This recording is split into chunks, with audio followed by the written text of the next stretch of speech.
All right, let's jump into our series predictions. But before that, I want to get into like a quick discussion of round one, Will, because we didn't really get to talk after round one ended. Actually, round one didn't end until round two started yesterday. We had the first game of Cavs Pacers before we had game 7 of Warriors Rockets on Sunday evening. I wanted to know which round one series result, whether it was the team that won or like how long it took, surprised you the most and why? Maybe the Nuggets. As Okay. much I held Because true of the to result or how long? the result. I mean, I held Okay. true to Nuggets in 7, and I picked Nuggets in 7 on the show. But like, you do so out of loyalty, and Yeah. also sometimes as a fan, you just think something this good can't really happen to me, right? And so you still like remain a little skeptical. But So there. Like, yeah. I'm picking the worst possible outcome because that's the most likely. But I mean, I picked the Warriors to win. I picked Cavs. Boston wasn't surprising. Maybe the Wolves beating the Lakers, but that's not like totally surprising. I think after we picked that, I said I could see myself being wrong on that. It just seemed like they'd been playing better, but the Wolves definitely, like the convincing way they beat them, I guess, was maybe a little bit surprising, but it's not that surprising. Yeah, no, I completely agree. Lakers Wolves had to be the most off that I was. What I was right about is that the Lakers were not that good. Because it ended up being that thing that I talked about after the Wolves Sun series last year, where it's like they have matchup advantages, but they're not good enough at those things to take advantage of them. And the Wolves are good, but I underestimated how much they'd be able to take advantage of the Lakers, like defensively. I think that series by Luka is one of the worst. Mm-hmm. I mean, it's got to be that I've personally like witnessed and followed closely, the worst single player defensive series, especially for a star that has to play like lots of minutes. And there's defensive liabilities that get played off the floor, for example, but like Luka was playing like one of those guys, except he had to play. Yeah.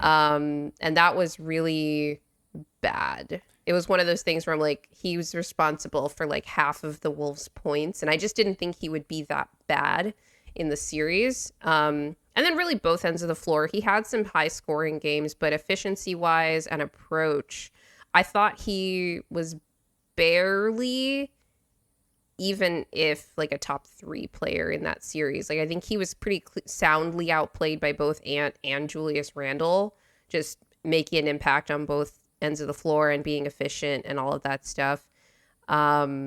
Making plays in key moments, like Ant was really good in those fourth quarters, for example.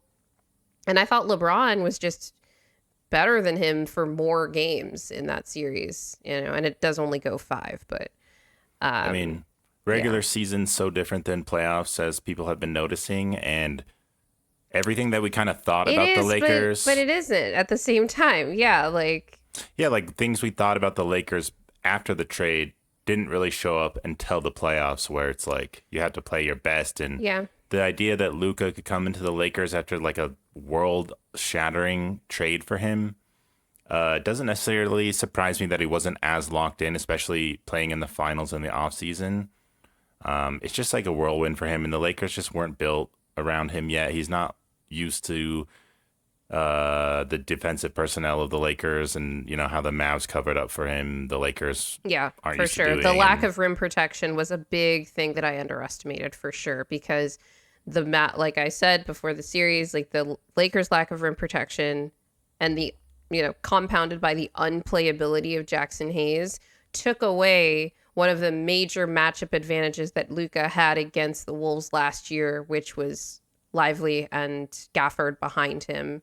Yeah. And really just being able to muck up the Wolves offense. Like the Wolves the issue last year was that they couldn't score. Like, yeah, Luka, like they had issues with Luka, but I think he averaged like a 113 offensive rating when he was on the floor in that series. It's not like the Mavs were cooking when he was on the floor. He was just scoring well. But the Wolves couldn't score. Yeah. I Should've think the known. Mavs actually won that series with a negative point differential. Like it was, and yeah, no shade, because the Nuggets just did the same thing to the Clippers. We had a negative point differential in that series. thanks to that game 3 blowout. But you know what? That's got to be the one. All right, let's jump into our predictions for these series. Will, fun fact, all but one of these teams that made it to round 2 in the playoffs this year made it to round 2 in the playoffs last year. So the All same but top 8 one made it to round 2. made it to round 2. Yeah, except the Warriors. It's the Warriors, out and the of the team that's playoffs. out is the Mavs, obviously. They're done. I'll let you start with OKC Denver. I think we'll probably have similar ideas about this series. Maybe. I mean, so you can go with Thunder over Nuggets if you're looking at it on paper. The OKC have 68 wins. I think there are some things on paper when you look at the matchups, as you and Matt discussed. If you guys are watching this and haven't watched that, go watch that right now. But that on paper, the Nuggets can do some things to make this more interesting. But after a 7-game series, OKC swept the Grizzlies. They're more fresh. I don't really know what to expect. We're recording this right before we watch game 1. I am just going to pick the Nuggets in 7 because that's what I did last time. And I'm just hoping that we find a way to win that. But I almost thought that picking any team in 7 might be weird because it's like if the Nuggets are able to get that far in the series, shouldn't they be able to just handle it quicker if they're able to utilize their advantages to get these wins? And kind of But the point is, both teams are really good. Like I thought that Denver was better than the Clippers, and we went 7 with them. Sometimes I think, I don't know, there's matchup specific things where I felt like the Clippers had a lot to throw at different things we could do, whereas this one, I just don't think Chet or Isaiah Hartenstein can play Jokic that well. But it's just a matter of, OKC having way more depth and talent, and they're just a good team this year, fresh legs, who knows?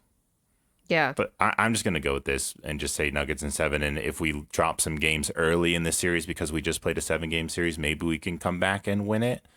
But I don't begrudge anyone picking OKC. I mean, obviously, they're the huge favorites. And, you expect OKC, the first seed, to handle this unless they're just a younger team who haven't had a lot of playoff experience yet. That could happen too. Yeah. No, I get that. My thing is, I would feel very differently about this series if we had handled the Clippers in 5 or even 6 games. Just because I think the rest disadvantage for us is very massive in this series, not just because of this first game, but because the entire series is every other night from here on out. And I mean, that wasn't even the case in 23, where I think between games like 2 and 3, they had 2 days with Phoenix. And I think it was the same thing the first time they went home for game 5. So I think that's really rough. They're not going to have any time to recover. And MPJ's shoulder injury is part of this. Like if both teams were healthy, I could actually look at this from healthy and rested. I could look at this from just like pure matchup and go to this. I thought they should have beaten the Clippers in 6, but they didn't. So I'm going to have to go with OKC in 5. You've already got it. Yeah, I'm like, okay, no opportunity to change my mind here. Yeah, it's OKC in 5 for me, mostly because I think they're going to drop game 1. And once you drop game 1, it's like, okay, we can't drop game 2. A lot of people have been focusing on like, well, they just got to focus on game 2. It's like, well, what if you lose game 2 also? Right? Like game 1 becomes this scheduled loss and then you drop game 2. Denver has an opportunity to play 2 home games before the series gets to 4 games. So that's definitely part of it. But then you look at it from the OKC perspective and they're like, well, we just got to get 1 in Denver and then we'll be able to close out at home. And even there, like, OKC is not a team that I see that plays around with their food, right? In the games that they lost to the Mavericks last year, even, they're still a young team. They're still inexperienced, all this stuff. They weren't losing those games for lack of effort.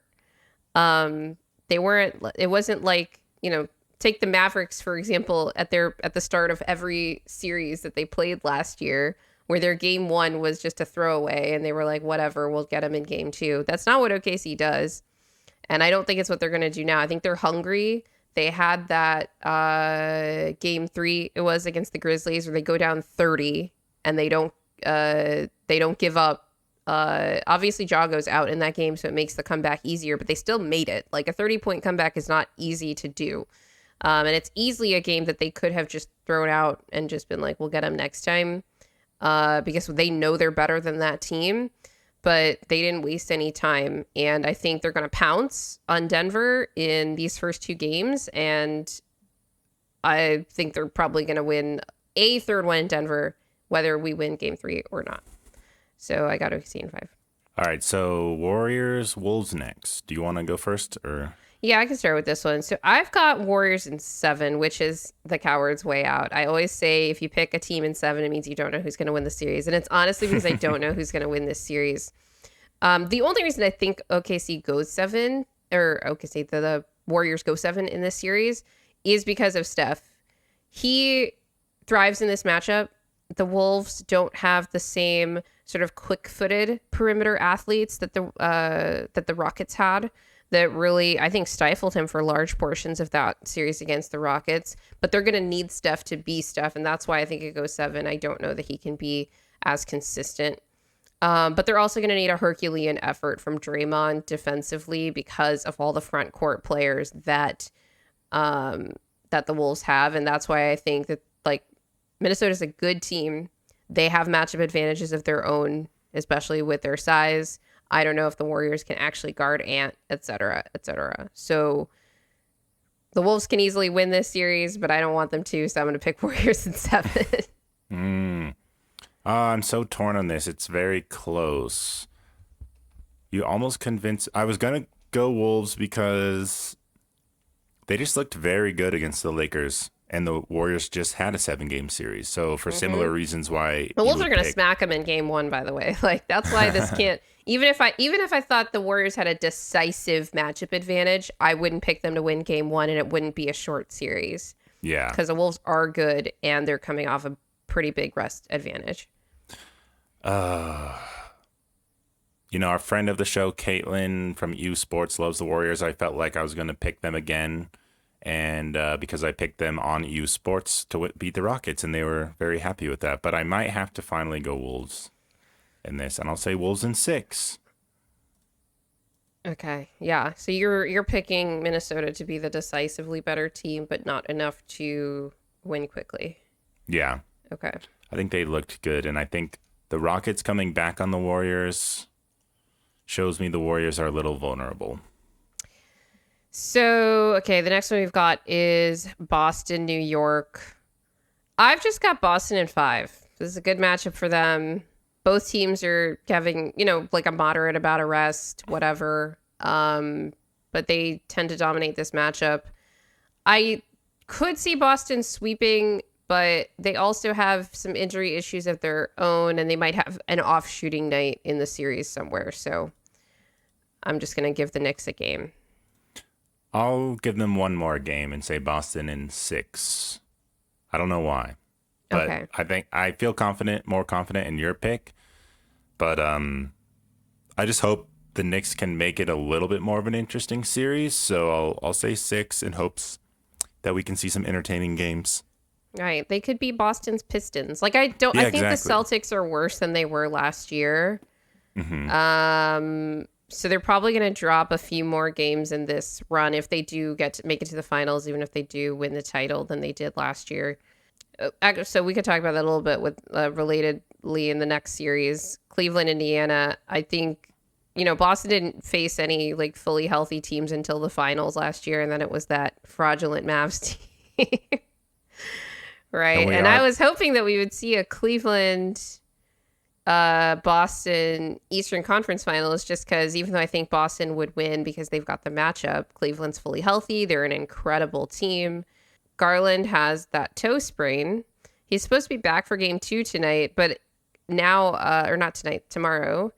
But Evan Mobley apparently sprained something in game 1 and might not be back he's questionable for game 2. He might be back, but he might not be. And it's like, oh no, here it comes. I've got Cleveland in 6 for this series. They did lose game 1 to the Pacers, but I do think that they're good enough to win 4 out of 5 against this Indiana team that I think is also really good. Indiana shot 55% from 3 in that game 1, and Cleveland was shooting 29% at the point that I checked, which was like 4 minutes left in the game, and the score was tied. So even with Garland out, they were able to keep it close and win everything that wasn't luck-based, basically, in that game. They got like 70 points in the paint. Indiana's doing that thing where they're like trading 2s for 3s, which they did last season, but it ended up making them a worse defense than when they started just kind of guarding the paint. But they paid off yesterday because they were able to beat Cleveland with Ty Jerome and Donovan Mitchell having off shooting nights. But I think Cleveland's a better team, even with the respect that I have for Indiana and what they've done this year. So they should be able to pull out this series. I like both of these teams a lot, and whoever wins, I'll probably be rooting for to get to the finals if it's not, the Nuggets, and win it. As improbable as that might be with the Celtics in the way and some formidable West teams that could be there. But I'm also going to pick the Cavs, but I'm going to say 7 just because of these injuries and some of the unknowns that's been going on, and for the fact that they just dropped game 1 last night. So, ooh, Cavs game 7 at home when they're the higher seed, like they're the 1 seed. That sounds nerve-wracking. The pressure's on. Like, does Donovan Donovan Mitchell's Mitchell nightmares perform in from the this? bubble. I know, it's like, well, he wasn't the higher seed in the bubble, to be fair. No, but just losing they were 3-1 ahead. lead. That was the whole thing. Yeah. They should have won, and once they were up. If they lost this series, what does that mean for Donovan Mitchell's legacy?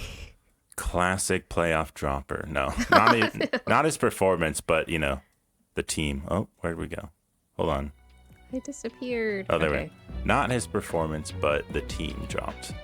There's your predictions for the playoffs. For those of you who made it this far, thank you so much. Please remember to hit the like button and hit subscribe, hit the notification bell. And always remember that winning is fun and losing